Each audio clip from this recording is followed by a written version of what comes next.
Então, diante de toda essa situação que o senhor pôde expor para a gente aqui, com essas novas fronteiras agrícolas, o senhor acredita que Mato Grosso ele vai, de alguma forma, conduzir aí o desenvolvimento econômico do país, com essa pujança toda que o agro está mostrando? O Mato Grosso, sem dúvida nenhuma, não tenho medo nenhum de errar, vai ser o carro-chefe da produção agrícola agora e para sempre. Nenhum outro estado vai conseguir fazer em escala, em quantidade, o que o Mato Grosso. Mas desenvolvimento econômico do país? Se você pegar e voltar lá no início dos anos 2000, Porque hoje é São Paulo, né? sim, mas se você voltar lá no início dos anos 2000, ninguém falava no Mato Grosso. Se você voltar lá em 1977, quando separou o Mato Grosso do Mato Grosso Sul, você tinha a região sul desenvolvida, com Campo Grande já uma bela cidade, e Cuiabá, aquilo que a gente ouvia falar que ninguém queria nem saber falar de Cuiabá. A produção agrícola estava no sul, estava na região do Mato Grosso Sul, estava na região de Dourados, Rio Brilhante, Chapadão do Sul, e uma outra cidade que agora me fugiu o nome, São Gabriel do Oeste. São Gabriel do Oeste. E aqui não tinha produção de soja. Se você pegar e buscar no histórico, as primeiras áreas plantadas foi no início dos anos 80, na região de Diamantino, Rondonópolis. Aqui não se plantava nada de soja. Pode pegar o Lira, inclusive, que apareceu fazendo a pergunta. Por quê? Porque não tinha desenvolvimento, não tinha ainda material genético e não tinha estrada para fazer isso. Então a gente passou a galope o Mato Grosso Sul, ficou no caminho. Mas no início dos anos 2000, o Mato Grosso não tinha representatividade nenhuma. Hoje, se você pegar, o Mato Grosso deve estar em sexto, sétimo no contexto da economia nacional. São Paulo nunca vai deixar de ser o primeiro. Não tem como pensar em alguém superar São Paulo. Minas, pela questão de tamanho, de diversificação, a questão de minério, também eu acho que tem tudo para ser os três estados do Sudeste e o Rio de Janeiro pela questão do petróleo. Então, e eu acho que daí nós vamos começar mais para frente travar uma queda de braço com o Paraná, com o Rio Grande do Sul, talvez com a Bahia, com o estado mais desenvolvido aí do Nordeste. Mas o potencial nosso, para nós nos colocarmos aí em quarto ou quinto lugar na economia nacional, não tem a menor dúvida disso. O Mato Grosso é enorme, né? Não, e você imagina o seguinte, ó, que eu falei antes, em 20 anos o que aconteceu, e com a chegada da agroindústria, que a gente começou a transformar, você imagina a hora que a gente tiver um modal logístico competitivo. Aqui voar. Aqui é extraordinário. A gente tem clima, tem terra, tem as pessoas. Poucos lugares no mundo produzem 2 safras, né? Você tem uma coisa fundamental aqui, que são pessoas. Você acha que o que a gente vê aqui, essa transformação no Mato Grosso, nesse período, claro que tem a natureza, tem a terra em abundância, o clima é bem regular, mas as pessoas fizeram a diferença. E as pessoas estão aí. E vem outras gerações já muito mais tecnificadas, né? De outros locais do Brasil também. A tecnologia, né? A tecnologia que a cada dia... Pô, eu me lembro que no início dos anos 2000, quando a gente falava em 1 giga, né? 1 gigabyte. Era impensável. Nossa senhora.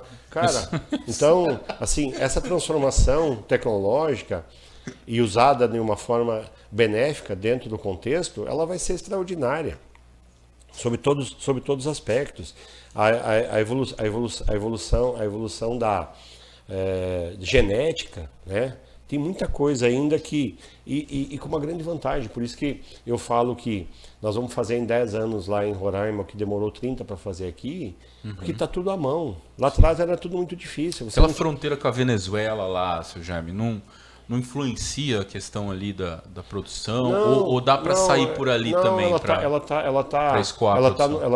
tá distante, mas o escoamento ela tá em outra, hoje ela tá na direção sul, que ela vai para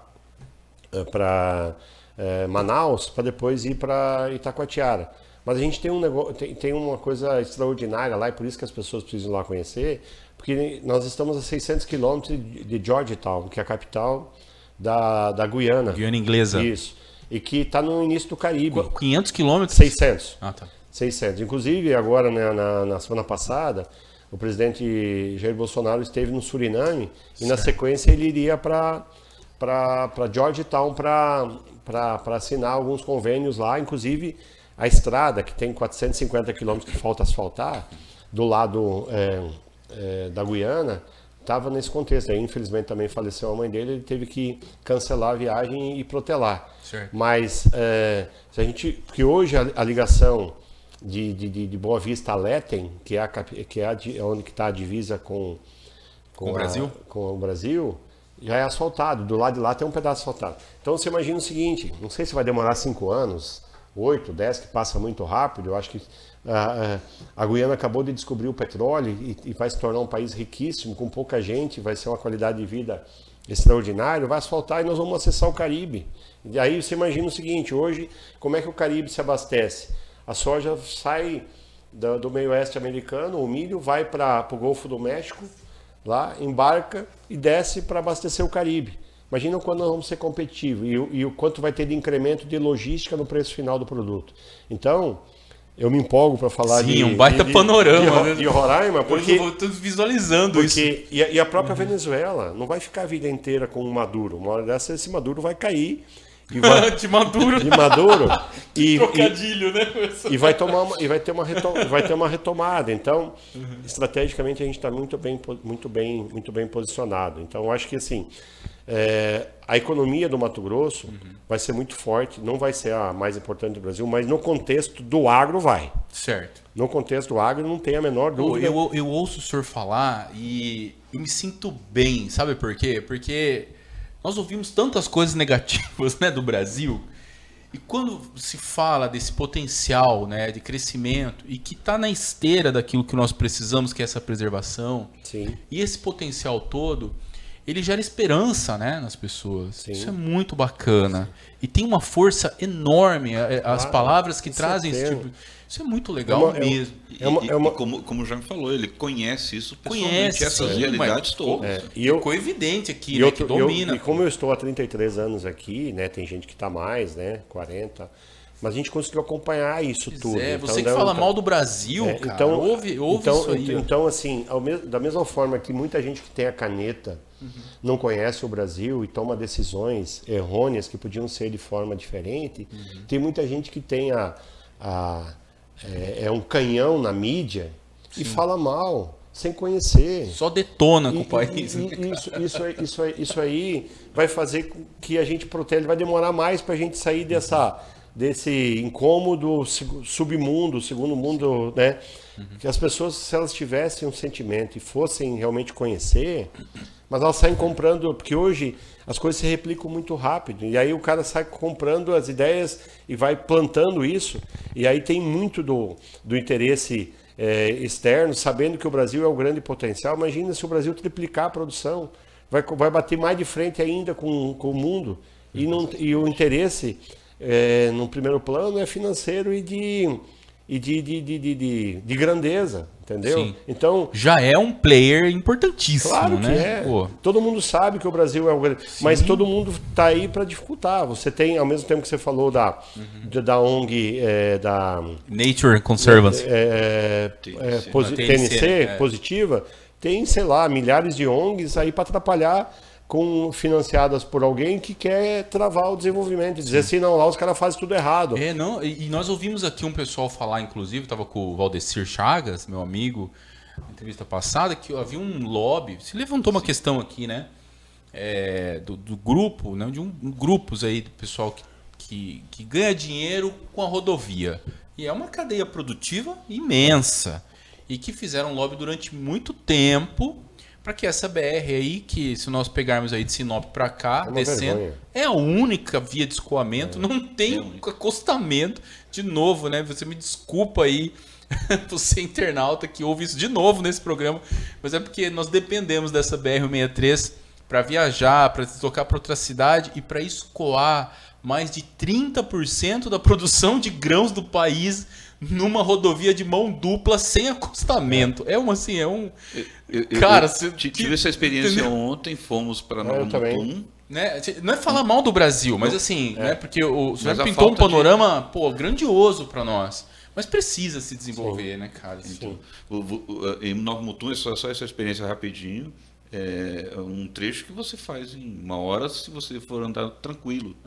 Nós demoramos 2h30 para ir e 5 horas para voltar. Muito acidente. Por causa de acidente. Sim, não, Isso, problema. Isso assim, sem querer estender demais, isso para mim, inclusive ontem eu estava pensando nisso. Isso é um exemplo prático das pessoas que fazem as coisas de qualquer jeito, sem conhecer a realidade e ceder uma concessão de algo que deveria ter acontecido já e nós estarmos com essa rodovia duplicada. E hoje a concessionária simplesmente disse que não vai, que está entregando a rodovia e continua cobrando pedágio. Então, e está cobrando pedágio por quê? Porque com certeza lá, ou eu não conheço o contrato a fundo, ou ele foi mal elaborado, ou ela está amparada por decisões judiciais, porque eu não consigo acreditar que lá não estava contemplado que, com o passar do tempo, ele não fazendo o que tinha que fazer de melhorias e a duplicação, que ele fosse penalizado na taxa de pedágio em determinado momento até parar de cobrar pedágio. Não consigo imaginar que não seja isso. Já que está entregando, né? E aí, mas mesmo lá atrás, na concepção do contrato. Sim, do contrato. E ele continua porque, com certeza, ele está trabalhando à base liminar. Sim. Está amparado por liminar por alguém que está dando a liminar sem conhecer a realidade ou por algum outro motivo. Então, infelizmente, a gente ainda está nesse estágio. Mas vamos lá. Como eu sou um otimista, nós vamos melhorar. É isso aí, isso aí. Eu gosto de pessoas otimistas e entusiasmadas.